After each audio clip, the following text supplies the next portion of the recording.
আসসালামু আলাইকুম, আশা করি সবাই ভালো আছেন। আজকে আমাদের তৃতীয় নাম্বার ক্লাস। এই ক্লাসে আমরা শিখব কিভাবে কালার গ্রেডিং করতে হয়। তো আমি আপনাদেরকে দুইটা ইমেজ দেখাচ্ছি যে কিছু কিছু সময় আমাদেরকে ক্লায়েন্ট এস-লকে শ্যুট করা কিছু ইমেজ দেয়। এটা হচ্ছে যে ক্যামেরার একটি অপশন এস-লক। এই ক্যামেরাতে শ্যুট করলে ইমেজগুলো রঙিন আসে না, সাদা কালো আসে। তো আমাদেরকে মাঝে মধ্যে ক্লায়েন্টে এরকম ইমেজ দেয়, আপনাদেরকেও দিবে কাজের ক্ষেত্রে। তো এইরকম ইমেজ দিয়ে আমরা কীভাবে কাজ করতে পারি সেটাই হচ্ছে আজকে আমরা দেখাবো। আর একটি ইমেজ আপনাদেরকে দেখাচ্ছি, দেখতে পাচ্ছেন যে ইমেজগুলো একেবারে সাদা কালো। তো আমরা এই ইমেজগুলোরে কীভাবে রঙিন করতে পারি, এই জন্য আপনারা চাইলে প্রথমেই ইমেজটাকে রিনিমে করে নিতে পারেন ফোন থেকে। রিনিমে অ্যাপস দিয়ে ফটোটা ইনহ্যান্স করলে তখন কালারটা মোটামুটি ঠিক হয়ে যাবে এবং ইমেজটাও ইনহ্যান্স হয়ে যাবে। তো আমি ফটোশপের মাধ্যমে দেখাচ্ছি যতটুকু করা যায় ফটোশপের মাধ্যমে। তো এখানে দেখেন মেনু বারের ভিতরে এখানে 3 নম্বরে ইমেজ নামে একটা অপশন আছে। ইমেজে ক্লিক করলে এখানে অটো কন্ট্রাস্ট নামে একটা অপশন আছে। তো আমরা অটো কন্ট্রাস্টে ক্লিক করব। তারপরে দেখতে পাচ্ছেন যে আমাদের কালারটা মোটামুটি চেঞ্জ হয়ে গেছে। তার আগে আমি ইমেজটাকে কপি করে নিচ্ছি। কপি করলাম কেন, আমি দেখব যে আমাদের কালারটা কতটা চেঞ্জ হয়েছে, আগে কেমন ছিল এবং পরে কেমন হয়েছে। তো আমি আবারও অটো কন্ট্রাস্ট দিয়ে দিচ্ছি। তো এখান থেকে আরও কিছু অপশন আছে, যেমন অটোটোন। আপনি অটোটোন দিয়েও দেখতে পারেন যে এটা চেঞ্জ হয় কিনা। প্রতিটা ইমেজের বেলায় যে এটা কাজ করবে তো এমনও না, এক এক সময় এক এক রকম হইতে পারে কালার। এটা হচ্ছে ইমেজের উপরে, তা আপনি দিয়ে দেখতে পারেন। তারপর অটো কালার দেখেন, অটো কালার দেওয়ার পরে এটা আপনার এই ড্রেসের কালারের সাথে ওই রকম কালারটা ভাইবটা চলে আসছে। তা আমরা কন্ট্রোল জে দিব, এই কালারটা নিব না, এটা একটু অন্যরকম দেখাচ্ছে। তো এরকম হয়ে গেছে মোটামুটি। আগে ছিল আমাদের এইরকম, এখন এরকম হয়েছে। তো তারপর আমরা ক্যামেরার ফিল্টার যাব, সেখান থেকে কালার গ্রেডিং করব। তার জন্য আপনাকে ফিল্টার যেতে হবে। যেখানে দেখতে পাচ্ছেন যে ফিল্টার থেকে এই যে ক্যামেরার ফিল্টার, এখানে ক্লিক করলেই আপনি ক্যামেরার ফিল্টার চলে যাবেন। এখানে অনেকগুলো অপশন আছে, লাইট, কালার, ইফেক্ট, কার্ভস। তো এগুলোর ভিতরে আবার অনেকগুলো অপশন আছে, আপনি ক্লিক করলে অপশনগুলো দেখতে পাবেন। তো প্রথমে আমরা লাইট নিয়ে কাজ করব।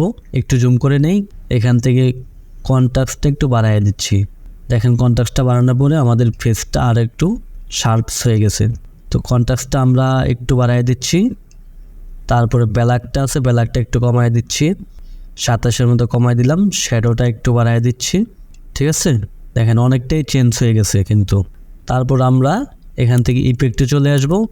ইফেক্ট থেকে গ্রেন নামে এই অপশনটা একটু বাড়ায় দিব।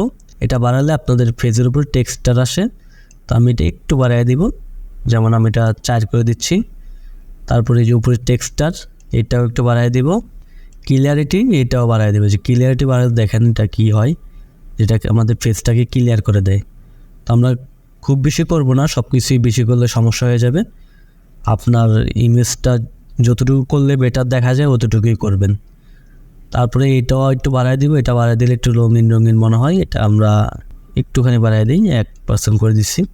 তারপরে ডিটেলস এখানে যাব, এখানে যাওয়ার পর শার্পিং এটাও বাড়ায় দিব।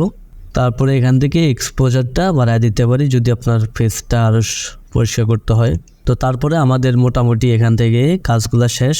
তো দেখেন যে আমাদের ইমেজটা আগে ছিল কেমন, এখন কেমন হয়ে গেছে। আগে আমাদের এরকম ছিল, এখন এরকম হয়ে গেছে। তো তারপর আমরা এখানে দেখেন যে কিছু কিছু জায়গায় খুব ডার্ক দেখা যাচ্ছে। এই ডার্কগুলো দূর করার জন্য আমরা ইমেজে ক্লিক করব। আবার ইমেজে যাওয়ার পরে অ্যাডজাস্টমেন্ট থেকে শ্যাডো অ্যান্ড হাইলাইট।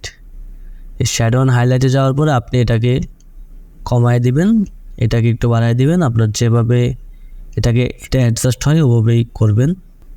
দেখতে পাচ্ছেন যে এটা আমাদের চেঞ্জ হয়ে গেছে। আমাদের আগে এরকম ছিল, এখন এটা এরকম হয়ে গেছে, অনেকটাই চেঞ্জ হয়ে গেছে। তো এটাই হচ্ছে আমাদের বেসিক কালার কারেকশন। প্রথমে আমরা যখন ইমেজগুলো ব্যাকগ্রাউন্ড যোগ করি তার আগে আমরা এইভাবে ইমেজগুলোকে ঠিক করে নিই। তারপরে ধারাবাহিকভাবে আরও কালার কারেকশন আছে, আরও ফিল্টার আছে, ওগুলো ইউজ করার পরে ইমেজটা আরও বেশি সুন্দর দেখাবে। তো এটা হচ্ছে আমাদের বেসিকটা। তা আমরা প্রথমে এতটুকু করে নিব। এতটুকু করে নেওয়ার পরে আমরা কন্ট্রোল ই দিয়ে একটা ইমেজ করে পেন টুলে গিয়ে আমরা এখান থেকে ব্যাকগ্রাউন্ড রিমুভ করা শুরু করি। তো আপনারাও এভাবে প্রথমেই যদি আপনাদেরকে এরকম এস-লকের ইমেজ দেওয়া হয় আপনারা এভাবে ঠিক করে নেবেন। তো আমি এই ইমেজটাকে দিয়ে দেখাচ্ছি আবার। তো তার জন্য আমি ইমেজে চলে যাব, এখান থেকে অটো কন্ট্রাস্টে ক্লিক করব। এই যে দেখেন আমাদের এখান থেকে চেঞ্জ হয়ে গেছে ফেসটা। তারপর আমরা ইমেজে গিয়ে আবার অটো টোনে ক্লিক করব, ইমেজ থেকে আবার অটো কালার। তারপরে ক্যামেরার ফিল্টার চলে যাব, ক্যামেরার ফিল্টার, এখান থেকে লাইট, লাইট থেকে কন্ট্রাস্টটা একটু বাড়ায় দিব, জুম করে নিচ্ছি, কন্ট্রাস্টটা বাড়ায় দিলাম, ব্ল্যাকটা কমায় দিলাম, শ্যাডো বাড়ায় দিলাম, হাইলাইটটি কমায় দিলাম, ইফেক্ট থেকে গ্রেন, তারপর টেক্সচার, ক্লিয়ারিটি, ডিটেলস, শার্পিংটা বাড়াবো, তারপরে ওকে করে দেব। দেখেন যে ইমেজটা আগের থেকে অনেকটাই বেটার হয়ে গেছে। তারপরে আমরা আবার ইমেজে যাব, ইমেজ থেকে অ্যাডজাস্টমেন্ট থেকে শ্যাডো অ্যান্ড হাইলাইট থেকে অ্যামাউন্ট একটু কমিয়ে দিব, এটা একটু বাড়াই দিব। তো ইমেজটা আমাদের অনেকটাই ক্লিয়ার হয়ে গেছে। তো আপনি চাইলে এভাবেও করতে পারেন, অথবা আপনি রিনিমি অ্যাপসটা ইউজ করতে পারেন। রিনিমি অ্যাপস দিয়ে ইউজ করলে আপনাকে এই কালার গ্রেডিং খুব বেশি করতে হবে না, বেসিক যেটা আপনার রিনিমি অ্যাপসটাই অটোমেটিক হয়ে যাবে।